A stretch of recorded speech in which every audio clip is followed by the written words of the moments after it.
Здравствуйте! Вы на моем рукодельном канале, с вами Любовь. Сегодня в работе чехол для органайзера. На мой взгляд, это практичная вещь. Шить его очень просто. Для пошива можно использовать то, что найдется под рукой. Я буду шить более декоративный вариант. На бортиках будет аппликация с вышивкой. Но бортики можно шить просто из ткани или поставить лоскутные блоки. Каждый может сделать свой вариант. При необходимости чехол можно легко снять, постирать, проутюжить и пользоваться дальше. Если взять плетеную основу, можно бортики сделать до половины, будет хорошо смотреться. На моем канале есть видео по пошиву разных органайзеров. Смотрите, выбирайте и шейте. Ссылку на подборку оставлю вверху в правом углу. Для пошива основы изделия взяла джинсовые бриджи. Я их распорола и проутюжила. Ткань достаточно плотная и стабильная. Бортики будут из суровой бязи. Я ее предварительно постирала, чтобы она дала усадку. На подкладку взяла ткань от мужской рубашки. Для основы буду использовать самый дешевый пластиковый органайзер. Внешний вид не имеет никакого значения. В моем случае он кверху слегка расширен. Делаю замеры дна органайзера и его верхней части. В качестве основы также можно использовать картонную коробку. От обуви подойдет идеально. Их обычно делают качественно. Они хорошо держат форму и прослужат долго. Форма у них прямоугольная, и шить будет даже проще. Вставила слайд со схемами выкройки для обоих вариантов. Размеры не указываю. Ясно, что они будут у всех разные. Пунктиром обозначены срезы, где будут припуски на швы. Для подкладки взяла прямоугольник из ткани. По центру разметила прямоугольник, равный дну органайзера. Длина и ширина отреза должны быть на 1 см больше основы. Провожу осевые линии и от прямоугольника откладываю высоту бортика плюс припуск 1 см. Затем от центра в каждую сторону половину длины верхней части. Соединяю с углами дна. Добавляю припуск 1 см. Вырезаю. Соединила куски ткани. Совместила рисунок. Простегалась синтепоном плотностью 100 грамм простыми квадратами. Нитки брала по цвету рисунка. Деталь подкладки обвела по контуру по намеченным линиям. Проложила строчку зигзаг. Вырезаю как можно ближе к строчке. Зигзаг прокладывала с внутренней стороны от разметки. Ширина 2 мм. Это нужно, чтобы соединить слои. Шить так будет удобнее. С двух сторон будут объемные карманы для хранения. Для такого кармана нужна заготовка длиннее верхнего среза на 5 см. Намечаю середину. Откладываю в каждую сторону по 2,5 см. Складываю по разметке и на расстоянии 0,1 см от края прокладываю строчку. Размечаю место для кармана, нахожу середину. Опускаюсь вниз на ширину припуска, то есть 1 см, и провожу линию. Кладу карман лицом кверху, совмещаю середины и фиксирую булавкой. Закладываю встречную складку, фиксирую. Нахожу нижнюю точку кармана, соединяю с верхней. Срезаю лишнее.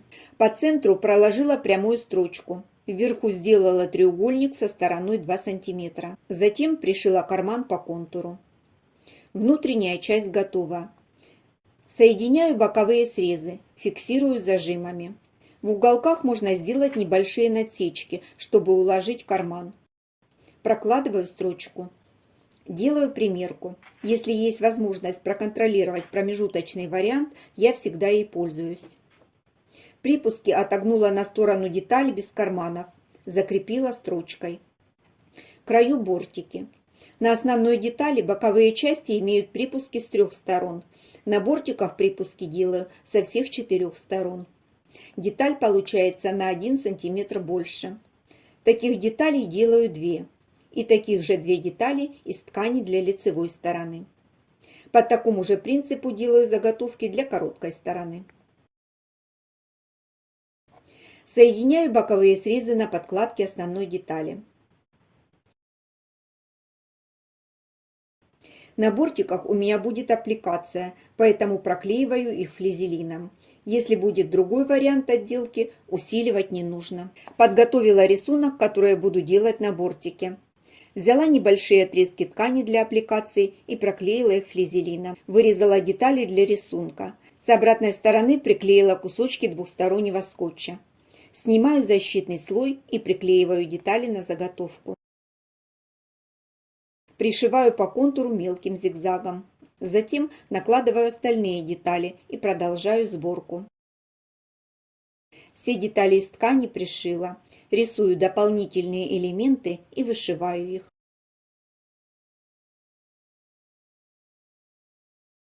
Сердечки тоже решила вышить. Мне кажется, так будет лучше.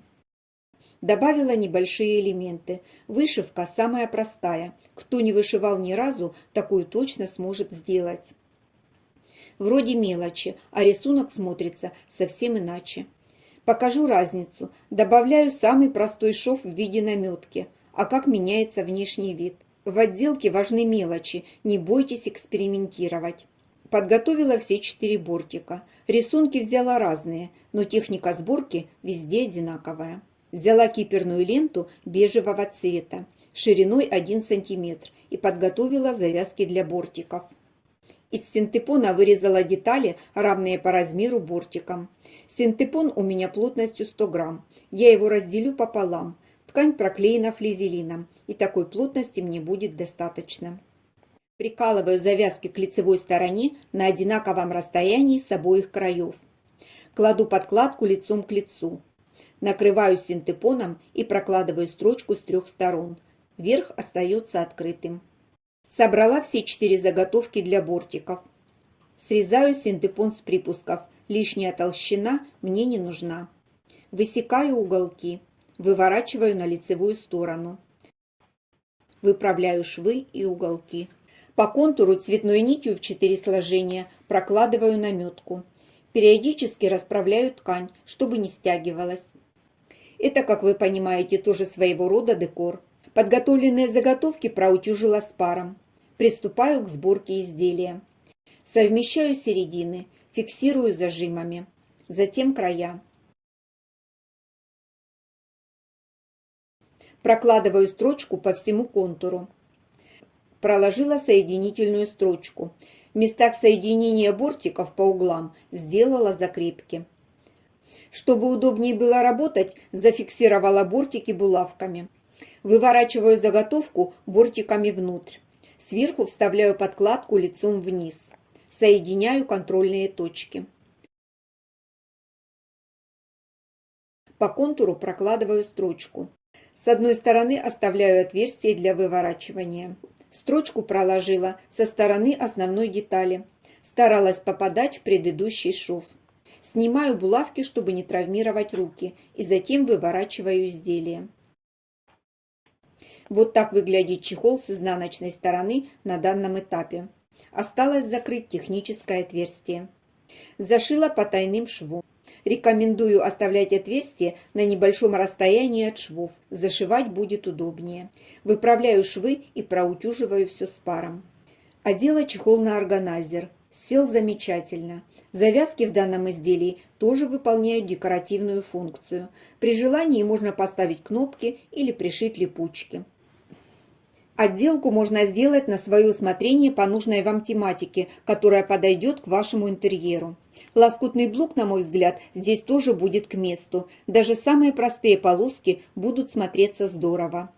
Внутри все четко по размеру. Люблю стеганые подкладки, смотрятся они дороже. Объемные карманы как нельзя лучше дополняют чехол. При желании их можно сделать со всех 4 сторон. Хранить в таком органайзере можно все, что угодно. Он подойдет не только для рукоделия. Изменив отделку, его можно поставить на кухню или в ванную комнату. Запачкается, не страшно, всегда можно постирать. Жду ваших комментариев. Делитесь своими идеями, что бы вы изменили или добавили. Если остались вопросы, спрашивайте, постараюсь ответить. Подписывайтесь на канал, если зашли впервые. Будет интересно. А я на этом с вами прощаюсь. До встречи в новых видео.